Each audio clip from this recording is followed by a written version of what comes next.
Greetings. Welcome, everybody, to my live today. Oh, sorry, I have on the wrong slide. So today I am on multiple platforms, as always, presenting a topic where we're going to talk about laxatives and the dangers of laxatives, because laxatives are like, wow, they're this oxymoron, because on one hand, it seems like the laxatives will serve you very well, because if you can't go to the bathroom, then when you take a laxative, then it seems like you're able to move right away. But then at the same time, laxatives can be very detrimental for you, because they can cause some damage to your digestive tract. And so today I have a four-part series where I want to introduce this information to everyone, because I think it's important that you do know how laxatives can negatively impact the body, because so many people get addicted to laxatives thinking that it's okay, or maybe not even addicted, but you take the laxatives more than what you should. And so it's not necessarily a good thing. So that's why I want to talk about this topic today. So I just want to take a moment to introduce myself. I'm Sage Joya. I am a former accountant, corporate accountant for more than a decade, and now I am a mind gut health practitioner. I've been that practitioner for the last 25 years, and I'm also a certified quantum biologist. So I have been on this track for a very long time, and I started because I had such difficulty going to the bathroom as a child, and I didn't know that ultimately I would get so upset about the process of not being able to go to the bathroom that ultimately I would wind up transitioning from the accounting world right into the health world. So that's my story. This is a four-part series. So today we're going to go over the laxative dangers, and then later on this afternoon I'm going to be on again, and we'll talk about the next part of having challenges with taking laxatives on a regular basis. So let's just jump right into it. I actually overdosed on laxatives as a child. When I was 5, I was left alone, and my mother used to give me X-Lax, and for me, it just translated into chocolate. So for me, I decided that I wanted a piece of chocolate. So I took measures to, my mother definitely placed the chocolate in a place where I couldn't reach it, at least she thought. But I dragged the chair from the kitchen table and I placed it next to the counter, and I crawled up on the counter and I kept reaching and reaching until I was able to grab the X-Lax. And then what I didn't understand is that my mother always gave me just a half of square. I did understand that part, but what I didn't understand is what would happen if I took 3 chocolate squares of X-Lax. Well, it was definitely an experience, but I have to tell you that as a child, I was very, very constipated. So I was sick all of the time. Right after I had immunizations, I actually just had like skin rashes and weepy skin, and I couldn't go to the bathroom. And as a matter of fact, I went to the bathroom once every other week, which is unheard of. Well, I shouldn't say it's unheard of, because after being in the practice for 25 years, I actually have worked with people that haven't gone to the bathroom for a month. And I never thought that that was possible, but it actually is possible. So for me, I went to the bathroom once every other week, and my mother used to give me laxatives all of the time so I could go to the bathroom. But what my mother didn't know is the damage that can take place on the digestive tract when you're giving somebody laxatives all of the time. So one of the dangers of taking laxatives all the time is that it dehydrates the body. And I know as humans, we typically have challenges drinking water. And even if we do drink water, once you start dehydrating that digestive tract, which is like the focal point of your body, then you can best believe that other parts of your body are going to experience dehydration as well. So I put a video out, and it's like, how do you know that you have dehydration? You can go on my page and you can look at the video, but I talk about how you have dry skin. You could have joint problems. You can have chronic inflammation inside of the body. And it's really because there's not enough hydration.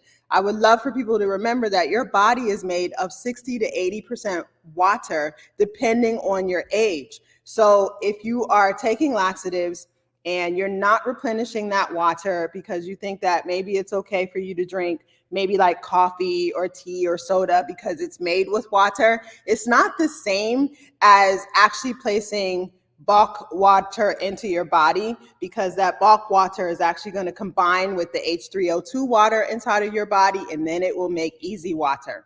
So I won't get into that today because that's like a whole different topic. But the bottom line is, when you're taking laxatives and you're taking them on a consistent basis, you definitely can dehydrate the body. Same thing with fiber. If you're taking fiber and you're not drinking enough water, then you can definitely dehydrate the body. There was a product on the market, and I think it's actually still on the market. It was called Colonix, Colonix, and it had a lot of fiber in it, very similar to like Metamucil. And I had a client come in.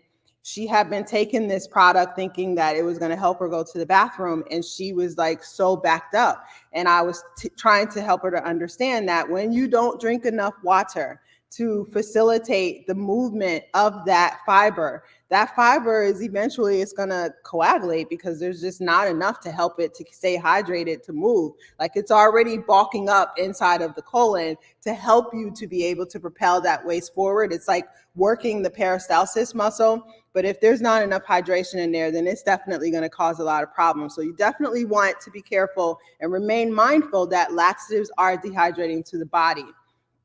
The next thing that can happen with laxatives is that it turns your digestive signaling off. And a lot of people are not aware of this, but we have 3 signals inside of our body that actually teach the colon, hey, it's time to move waste forward. But if we're taking laxatives and we're dehydrated, and the laxatives are telling the body, I will do the work for you. Don't worry about it. You don't have to signal. You don't have to drink the hydration, because I'm just going to make your body poop based on the additives that I have in my substance. And eventually you're training the signaling to turn off, and you're training the body's muscle, the peristalsis, to stop working because you are taking these laxatives. And it's important for you to recognize that this is not good, because in the long run, you're going to teach your body not to move. So your colon actually can become atonic. And that is when the colon's muscle actually starts to get very weakened and it doesn't move because it's being taught that something else is going to do its job. Same thing that you can experience is pseudo-obstruction, where you've been taking laxatives for so long and the signaling has been turned off, and now the body doesn't know how to respond. So then you get to this place where you feel like there's something on the digestive tract. You're beyond a shadow of a doubt sure that you have something to move, but with pseudo obstruction, there's actually nothing there. And you think you have something to move, but nothing comes out. And then it becomes really frustrating because you're in this fight with yourself thinking, I know there's something there. I know I have something to move, but the body's not giving it. And that's because the signaling has been turned off. The muscle has been turned off. And now the body is like confused and it's waiting for you to give a substance in order for it to move. So it's a vicious cycle, and it can really cause a lot of problems inside of the body. I have so many people that contact me and that I have worked with, that they're trying to figure out, how do I stop taking laxatives? How do I get away from the addictive behavior of consuming laxatives all of the time? And it's work. It's possible, but it's definitely work, and it does take time. And a lot of times when people are trying to do that on their own, they get so frustrated because it seems like they're not getting results fast enough. And then next thing you know, they start taking laxatives again because they just feel like, I have to move. And then I have other people that have come to me, and unfortunately, they have placed objects into their body to try to get the waste material out. And that isn't cool either. because you can also damage tissues inside of there. You can go too far. And I know how frustrating it can get. I mean, trust me, like, I'm not minimizing this in the least bit because I've been there and I know how difficult it is when you feel like you have to go to the bathroom. You know, you haven't been to the bathroom. Again, I went to the bathroom once every other week, so I know what it's like to have material inside of you and not be able to move it. So the one thing that I like to talk about all the time, and I've done quite a few lives on it, and then you can also look on my page and check out some of the videos. But the thing that people also need to be aware of is that your colon is a storage tank, not just for physical waste, but it's also a storage tank for emotional waste. So most often when a person is having difficulty going to the bathroom, it's because they have some emotional data in there that also needs to undergo processing. And so it's like, well, what is that emotional data and how do you make it tangible and how do you address it? Well, you basically need to start taking a look at your life and trying to figure out, what are my triggers? What are the things that make me upset that would cause me to have emotional data sitting inside of my colon that I'm not processing? And so it does take a lot of self-introspection. And you could check out some of the other lives because I need to stay focused on laxatives. This is a topic I could talk about all day long because I love it. But again, check out some of the other lives and stay hooked into me because I definitely talk all the time about how do you address those emotional issues. And at this juncture, I actually would like to invite you guys to come to my 4-day challenge, because at the 4-day challenge, I spend time with the participants and we're on live and people get a chance to actually ask me questions instead of you having to type it in the chat. We can actually talk one-to-one, and I teach you how to identify those emotional issues. I teach you how to address those emotional issues.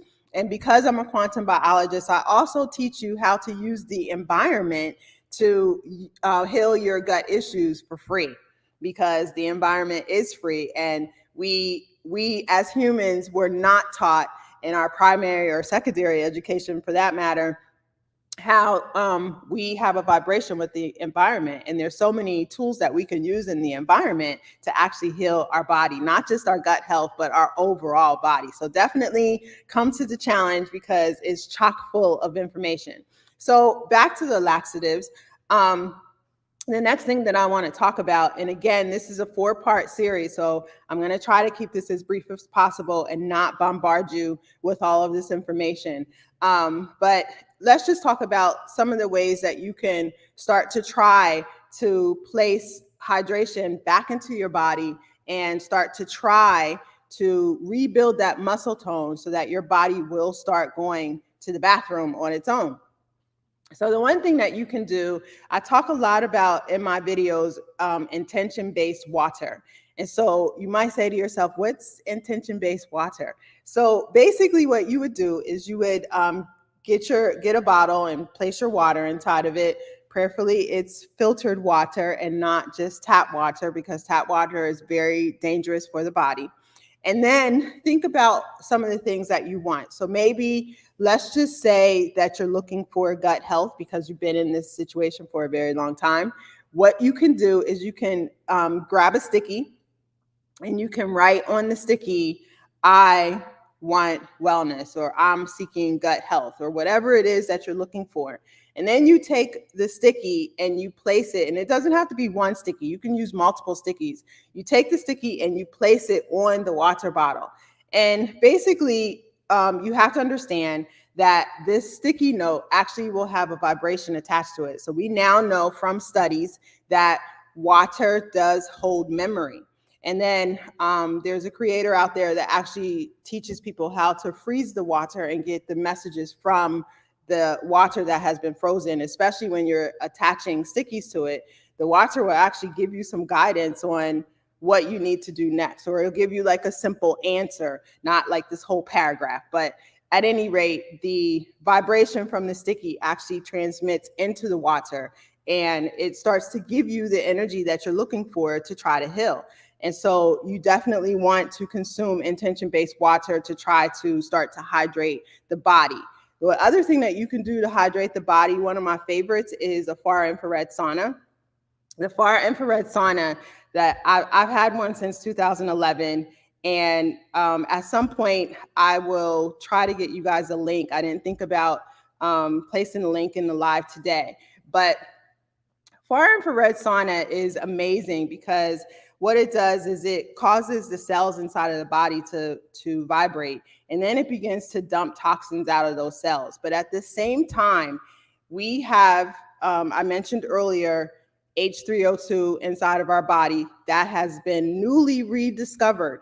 And this H3O2 water inside of the body is throughout the entire body. And when people are having problems going to the bathroom, or you're having chronic inflammation, or you're having any kind of problems inside of the body, that means that you're low on easy water inside of your body. Your mitochondria makes it naturally, but if there are things missing from your life, like if you're getting too much junk light, toxic exposure, because I know I'm on the LinkedIn platform right now, and a lot of you guys are working in corporate America, and you have that exposure to junk blue light. Or a lot of you guys on TikTok, you're on your phones all the time and you have that blue light exposure.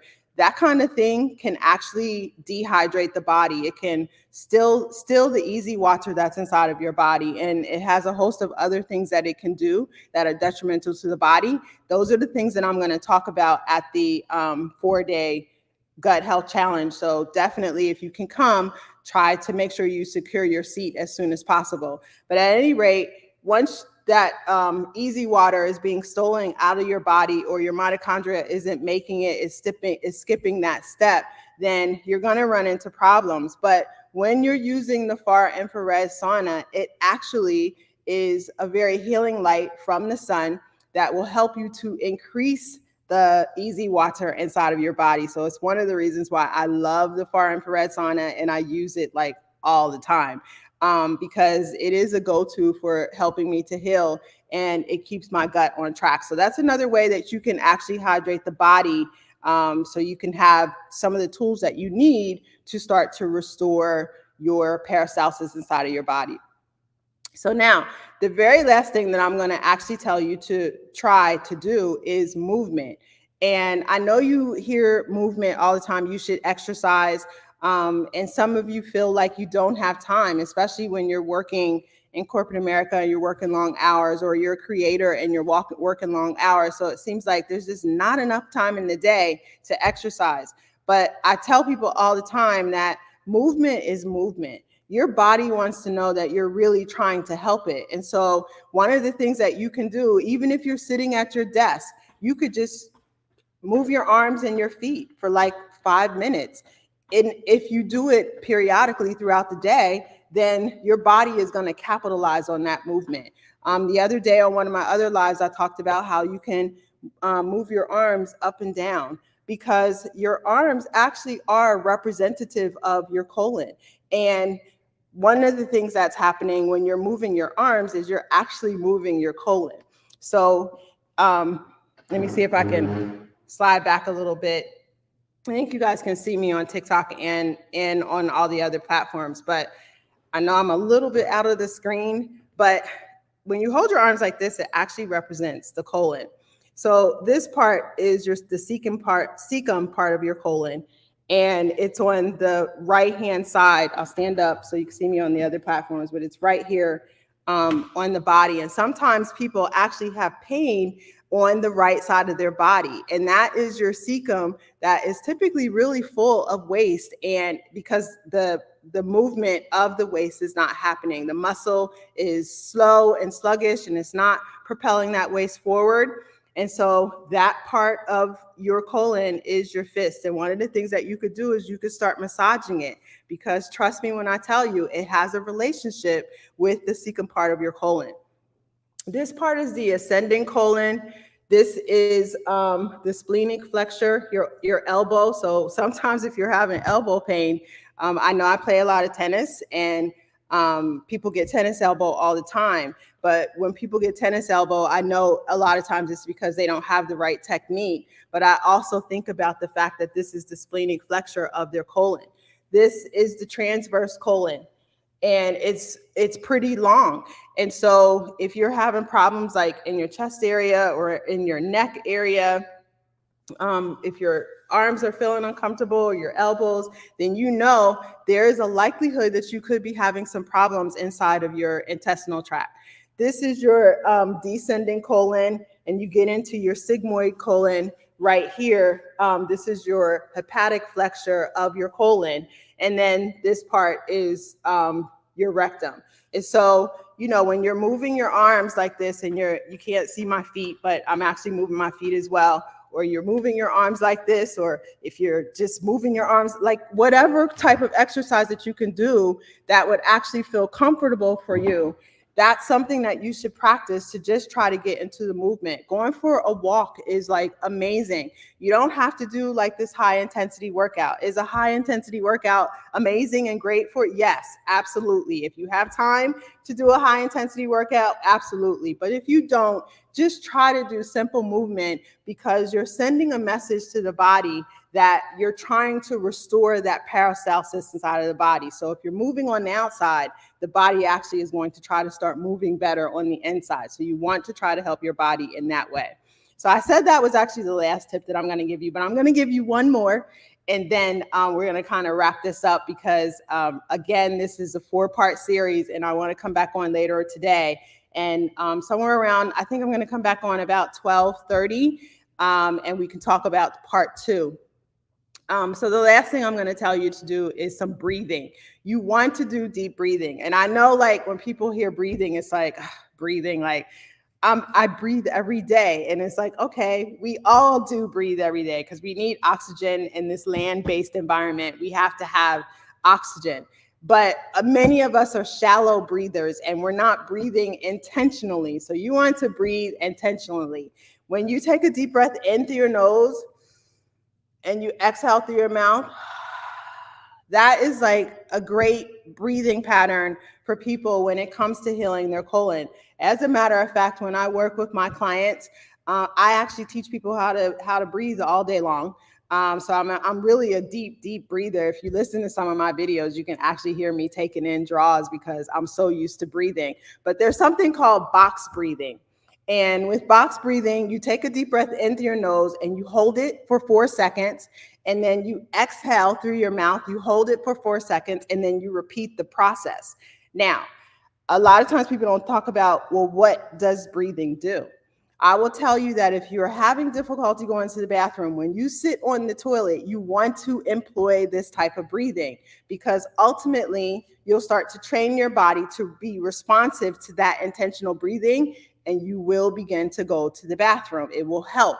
So that breath work, it actually opens up the digestive tract. So if you're on LinkedIn or Facebook or some of the other platforms, I'm going to put a slide up right now so you can see the, oh, it's already there, but I can't.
Damaging to the digestive tract, and it can dehydrate the body. It can cause you to feel like you have material on the tract and you don't have any waste material, but it causes pseudo obstruction. It actually can turn off the digestive signaling. And in part 2, I'll talk about some of those signals. And then it also I think there was one more I wanted to say, but it definitely, I really want you to remember that it does dehydrate the body. So join me for part 2 of this at about 12:30, and make sure that you're taking notes. Make sure that you implement the steps, because the steps are, truthfully, they're very, very helpful. Again, I do understand, because I work with so many people that are addicted to laxatives, but I just want to let you know that if you take these conscious steps, you can start to support your body in the long run to make sure that you move away from these symptoms and your colon starts to work much more efficiently, and the rest of your gut tract. Okay, so for now, I just want to end this live, and I want to thank everyone for coming and for participating, and make sure you come back online at about 12:30 so we can talk about part 2 of the dangers of consuming laxatives. Okay, so have a great AM, and I will see you in the next live. Bye.